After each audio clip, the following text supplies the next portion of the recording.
Hello, and welcome to another edition of the USL Short Show. This is Ryan Allen, and tonight I will be breaking down the games that happened on the 23rd of March, 2022. So, the 5 games that happened in the USL yesterday. I hope everyone's having a good day, certainly a better day than Italy is currently having, missing 2 World Cups in a row. Let's hope that's not a bad omen for the United States later tonight.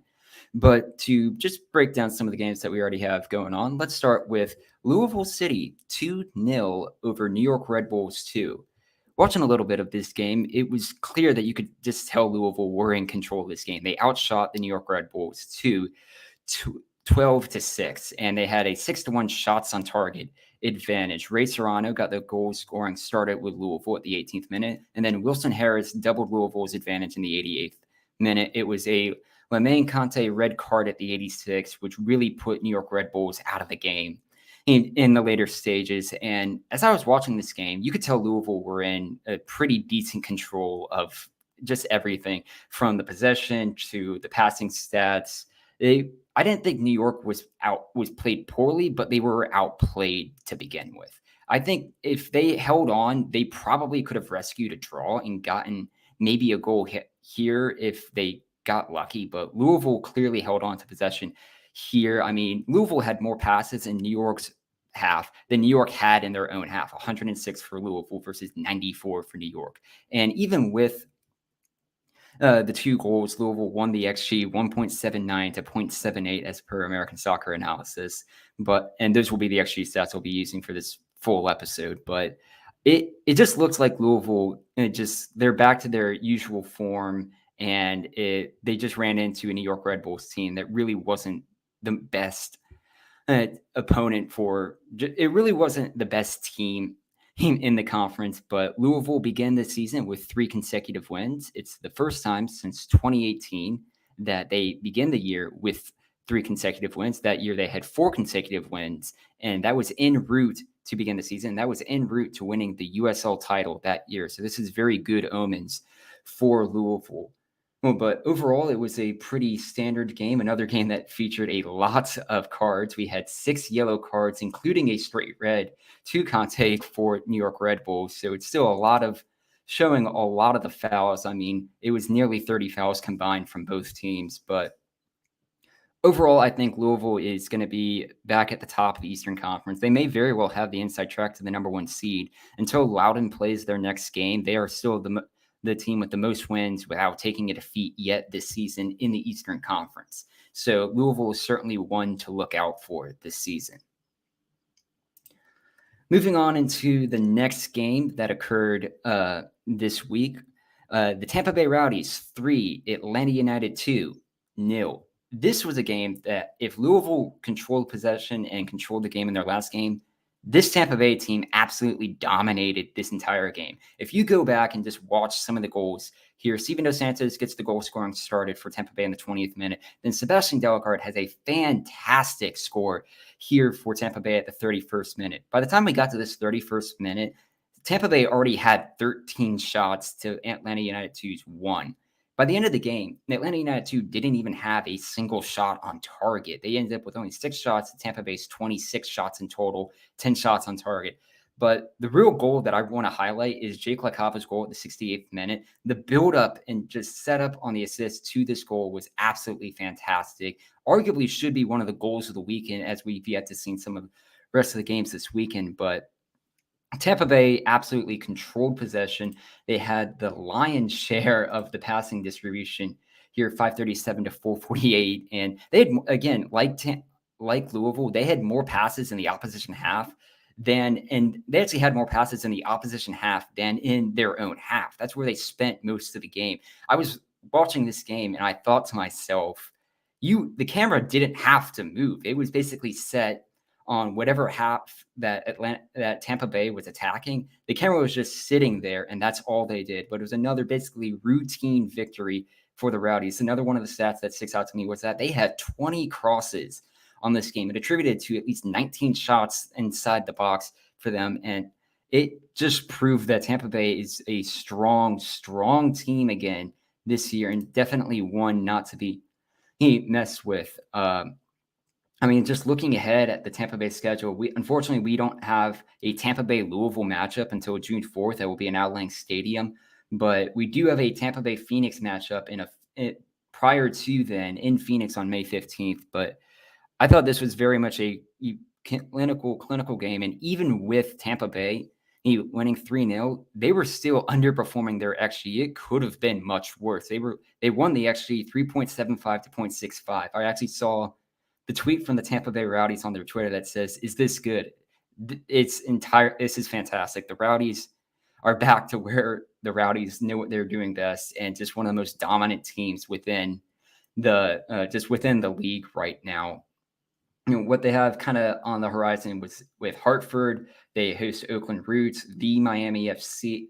They host Hartford, go to Oakland Roots, host the Miami FC and FC Tulsa, and then travel to New York Red Bulls 2 for their next 5 games. Unless they, I think, get tripped up anywhere, the Miami FC is a tough game for a derby, and then you have FC Tulsa next is always a tough out. I think they could still very well be unbeaten through their first 8 games of the season. And to add on, just as another fact for this match, Atlanta United 2 has still never beaten the Tampa Bay Rowdies since they've been in the same league since 2018, which is just truly impressive from Tampa Bay. You just can't say enough about this side, who's already looks to be back to the best of the conference right now. I'm going to jump ahead real quick because I know there are 2 games on here that are of interest to everyone, and also one of the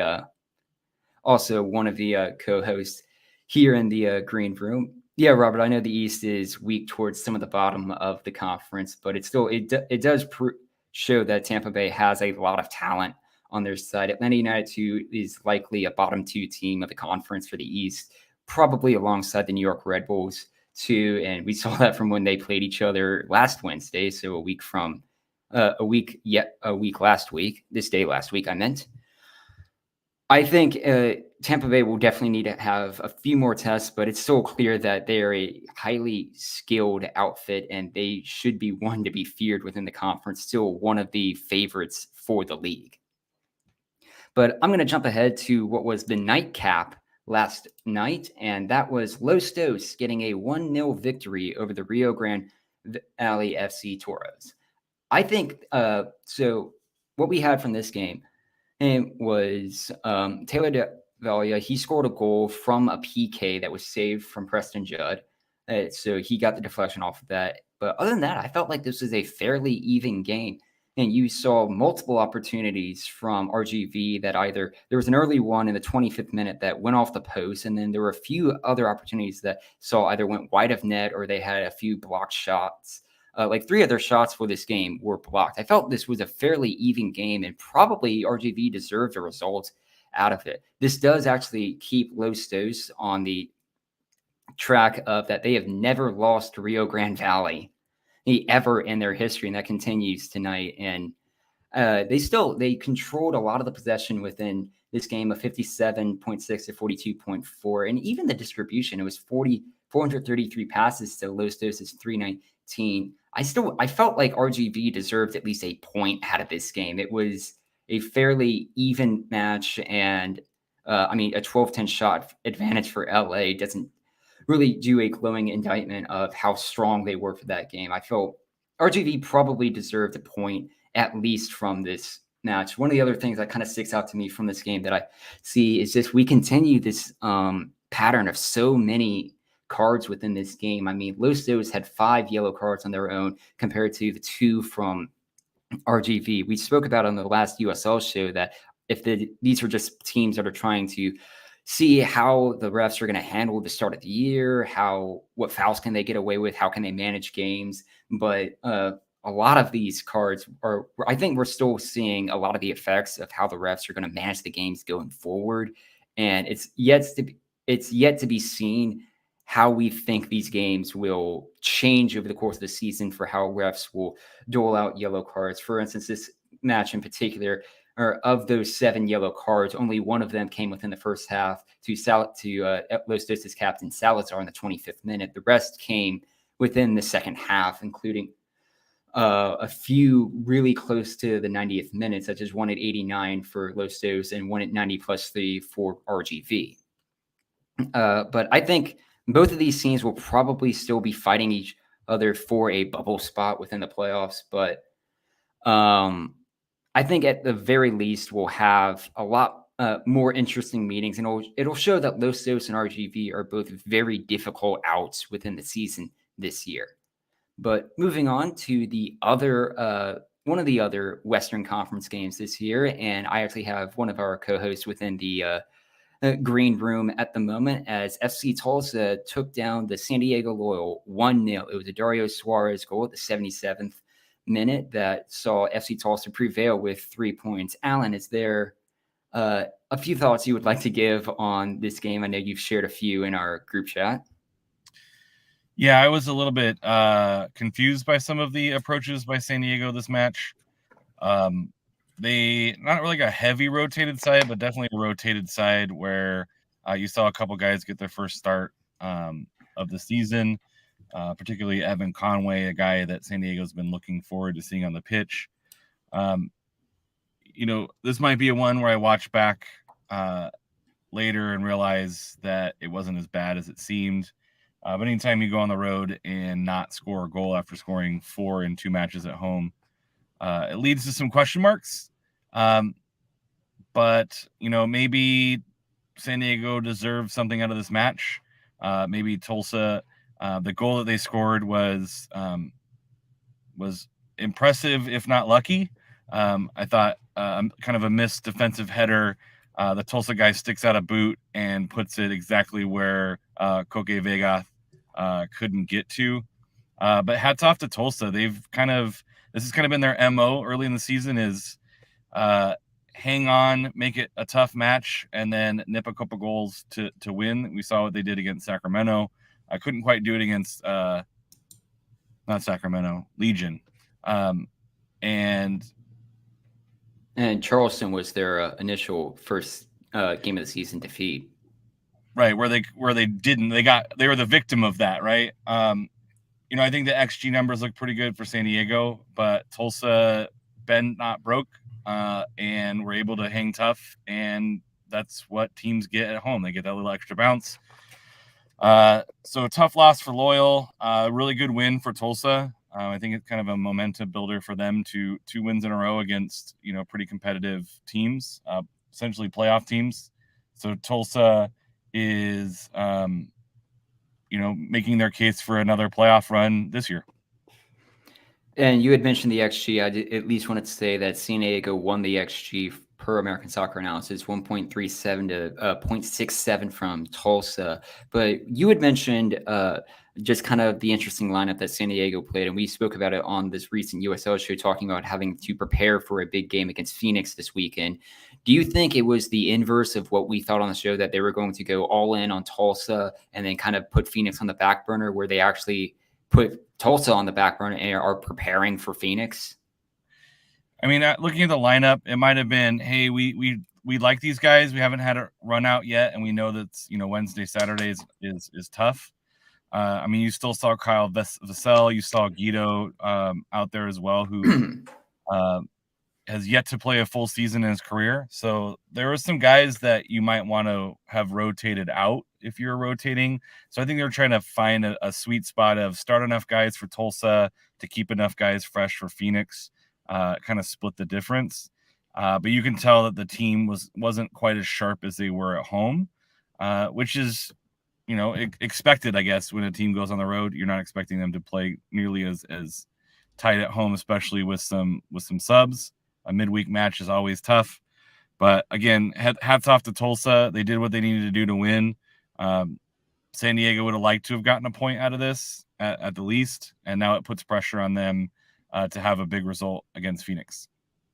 Absolutely. And Kaylor had even said in our group chat that just One Oak Field is just scary. That's just one of those locations that it's difficult to go into, whether it's just the not being used to the playing surface or just how the travel itinerary that is to get there, because I'm sure San Diego to Tulsa is not an easy trip to make, especially when you have to plan to go to Phoenix. I'm not privy to when San Diego could have arrived in Tulsa. I'm sure you are aware, but I'm sure that had an impact on just any type of exhaustion or just energy levels for the game. Yeah, particularly after playing a tough match against Sacramento, right? That was not an easy match. You recover Sunday, you get some work in Monday, you travel Tuesday, and then you're waking up and playing a game in Tulsa. There's not a lot of time to game plan. The same thing with Phoenix, right? You recover, Thursday, doing some film. You have maybe a day to practice. You're traveling probably straight to Phoenix. So I'm not super hopeful against the Phoenix match, but we've seen USL this year and weirder things have happened. Like what was happening in Vegas, right? Yeah, it's still that early portion of the season, and you get these weird results, especially with Vegas. Do you want to stay on and talk about this one?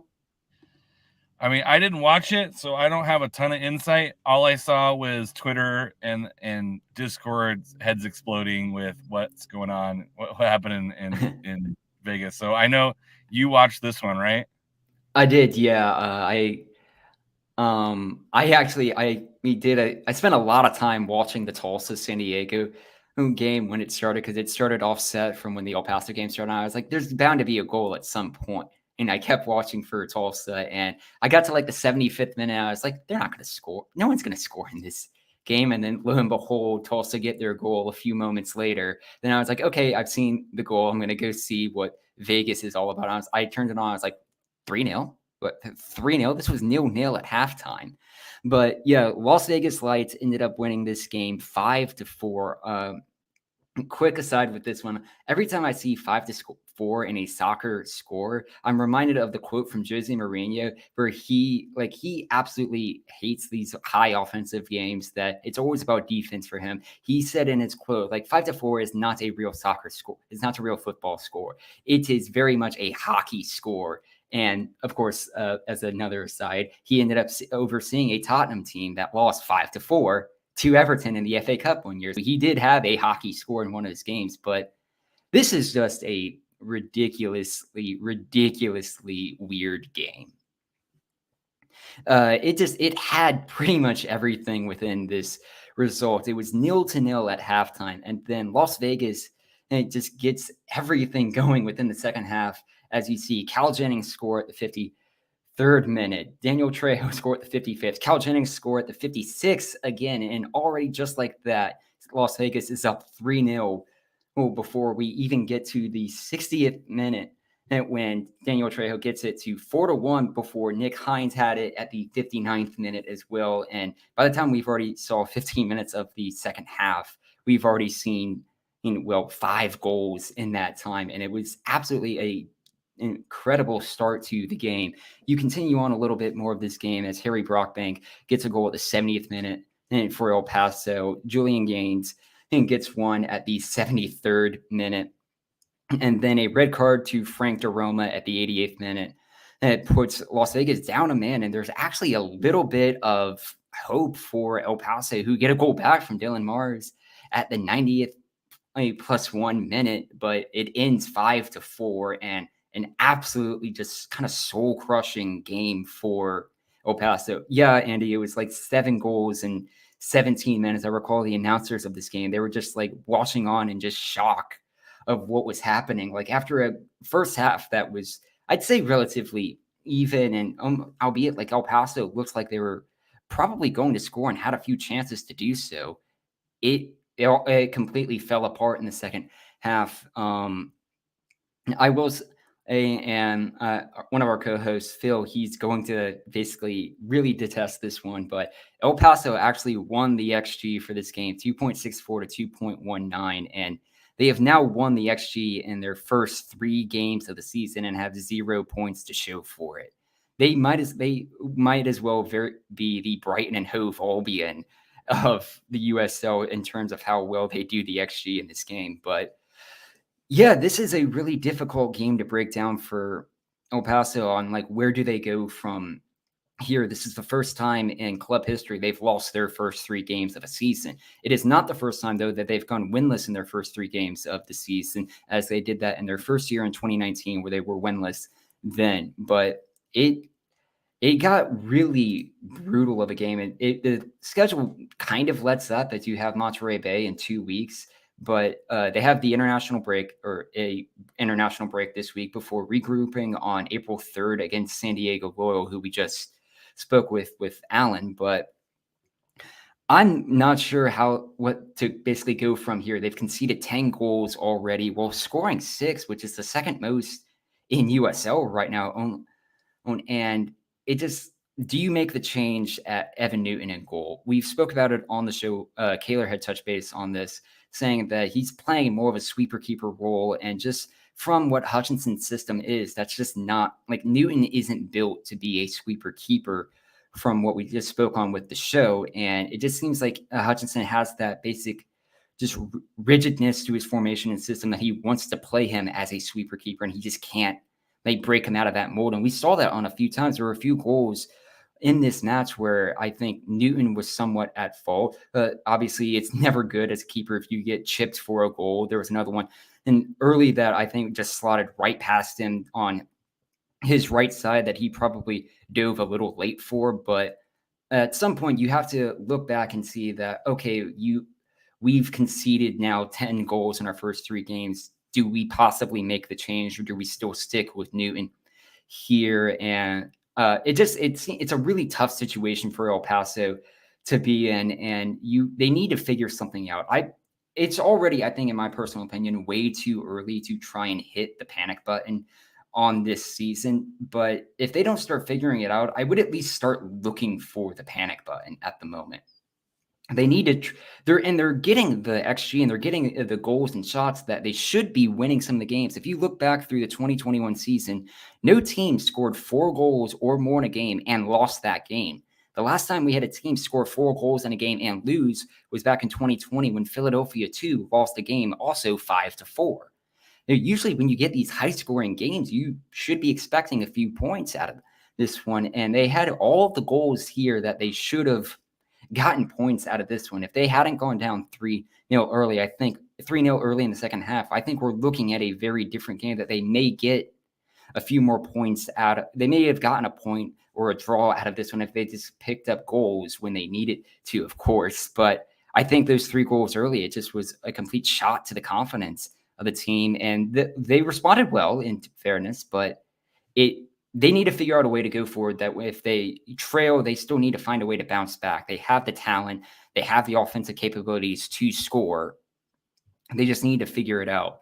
Although, on the other hand, I will say with Las Vegas, this is a rather surprising form for them. They have now won 2 games in a row. I think I spoke to you on the show that throughout all last year, they didn't win 2 consecutive games in a season. And this is the third. I had tweeted about this, but this is Las Vegas's, I think, now 4th time in club history that they've scored 7 goals over the course of a 2-game stretch. In 2019, they scored 7 goals 3 different times over the course of a season. I think I had a tweet about that online. And this is also the 2nd year in a row that they've been involved in what is, at least as it stands, the highest goal-scoring game of the season.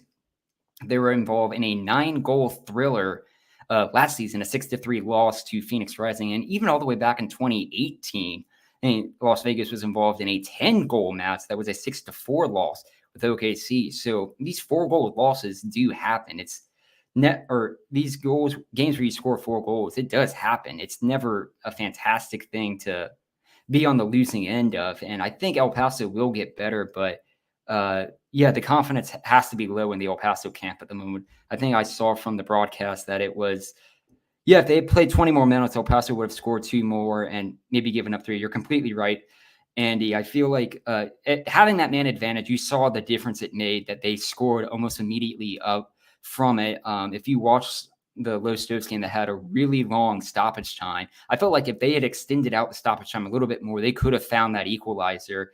And maybe we wouldn't have been looking at this game as so doom and gloom for Locomotive. I still would have been very skeptical about El Paso, even if they had gotten a 5-5 draw out of this. It would have been really exciting, but I would have had a lot of question marks around this team. But not walking away with 3 points, conceding the most goals in club history, I believe is what I heard on the broadcast. That El Paso needs to get something figured out and they have to do it quickly. The games aren't going to get much easier from here, aside from that Monterey Bay game coming up. But it's going to be a lot of question marks. And even Las Vegas, there will be a few games as they make a few of the Eastern Conference teams show up, with Memphis next at home and then Charleston away before they host a 3-game home span with Colorado Springs Switchbacks, Pittsburgh Riverhounds, and Los Stows. Those 2 games with Colorado Springs and Pittsburgh, I think, will be a lot of proof for what I think Las Vegas will be this season. I think it'll be interesting watching them going forward, though. But I'd also be remiss to say that I do have a Las Vegas Lights scarf. I got that when I was in Vegas, and who knows, maybe this is the sign that I should be buying a Las Vegas Lights kit. Their branding this year has always been kits this year have always been fantastic, and their branding is one of the best in the league. But I'm sure if I showed up with a Las Vegas Lights kit on the next USL show, Phil won't be he won't be too pleased with me for that one. But yeah, just kind of looking ahead for some of the weekend slate of games. There are certainly a lot of really good collector's item. Now, they had a bunch of these, and these are just the one that I had picked up. They have a few of their kits online are actually pretty affordable. They have their inaugural season kit for $25 that I've been thinking about purchasing, but purchase one kit at a time. I have a few further up on my list, but looking ahead to some of the weekend's games, there are a few really good ones. Andy, I know you're probably looking forward to the New Mexico Orange County game. I think that should be a really interesting one kind of moving forward. New Mexico obviously had a really decent result this past weekend, and Orange County will be looking for a chance to pick up another win over another basically playoff team. And we've all been really high on New Mexico United here at the USL show. Nico Brett's been fantastic. That's certainly one match to look out for. And even as another match that I think would kind of fly under the radar, but it's happening early in the day, would be the Miami FC and Loudoun United. We spoke a little bit to this when I think the majority of the cast the hosts on the show had picked the Miami FC to rebound from their 2-0 defeat to Louisville and pick up a win against Loudoun. But Loudoun has certainly impressed on this one so far. But that's another interesting game to watch. Colorado Springs makes I think the furthest trip east they've ever made in their club history to play Birmingham Legion. That'll be a game that Kaylor Hodges will be very much looking forward to watching, I think, with Colorado Springs coming off the 1-0 victory to Myrtle Beach, or not Myrtle Beach. I see the MB and I think Myrtle Beach. Monterey Bay. We'll want to see their good form continue. Colorado Springs 2-0 already on the year, conceding 1 goal. They actually are making an East Coast trip with Birmingham Legion this weekend and then Miami FC next weekend before playing the aforementioned Las Vegas Lights. So that's certainly a game to watch out for. And then we'll have Phoenix San Diego as one of the nightcaps for this Saturday games. So I think Alan had talked a little bit to that one, but that's going to be a game to see just how does San Diego approach that one after a really tough defeat on the road to FC Tulsa, and how does Phoenix basically kind of approach this game as well after a rather shocking loss to Las Vegas. It's both very much a rebound game for both of these teams. A few other ones, I'd be remiss if we didn't mention the Louisville, Indianapolis Proximity Football Association contest. I don't think I got that abbreviation right, but we'll still run with it. Louisville, they seem to be, again, and just flying high. And Indy 11, they need to figure something out. If I was looking for the panic button for El Paso, at least know where it is. For Indy 11, I'm setting my panic button on the desk. They need to start figuring something out, because how they've begun this season of play has not been just any of the most encouraging